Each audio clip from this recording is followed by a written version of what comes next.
Hi, നമുക്കൊരു കഥ കേട്ടാലോ? ആടുകളെ പിടിച്ചു തിന്നാനായി ചെന്നായ ഒരു സൂത്രം കണ്ടെത്തി. അവൻ മുമ്പ് പിടിച്ചു തിന്ന ഒരാടിൻ്റെ തോല് അവിടെ അവൻ സൂക്ഷിച്ചിരുന്നു.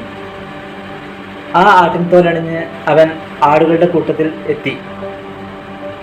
ആടുകളെ മണത്തും തൊട്ടുരുമിയും അവൻ അങ്ങനെ നടന്നു.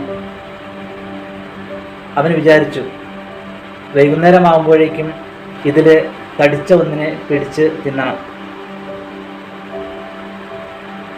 വൈകുന്നേരമായപ്പോൾ ആടുകളെല്ലാം ആട്ടിടയൻ്റെ കൂടാരത്തിലെത്തി. ആട്ടിടയൻ വന്ന ആടുകളെ എണ്ണി നോക്കി.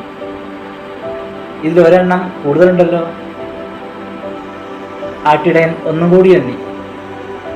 അതെ, സംശയമില്ല, ഇതിൽ ഒരാട് കൂടുതൽ തന്നെ. അവൻ അവൻ്റെ വീട്ടിൽ പോയി ടോർച്ചെടുത്ത് കൊണ്ടുവന്ന് ഓരോ ആളിനെയും സൂക്ഷിച്ചു നോക്കി. അപ്പോഴാണ് ആ ചെന്നായയെ അവൻ കണ്ടെത്തിയത്. ആട്ടിടയൻ ചെന്നായയുടെ കഴുത്തിൽ കയറിട്ട് അവൻ്റെ വെട്ടുകത്തി കൊണ്ട് ആ ചെന്നായയെ വെട്ടിക്കൊന്നു. നമ്മുടെ കൂട്ടത്തിലും ഇങ്ങനെ ആരെങ്കിലുമൊക്കെ ഉണ്ടാവും. അത് നമ്മുടെ കൂടപ്പിറപ്പാവാം, അല്ലെങ്കിൽ കൂടെ നടക്കുന്ന കൂട്ടുകാരാവാം. ആരാണോ ഇങ്ങനെ ചതിക്കാൻ നടക്കുന്നത്, അതിൻ്റെ പരിണിത ഫലം അനുഭവിക്കുന്നത് അവർ തന്നെയായിരിക്കും. Good bye.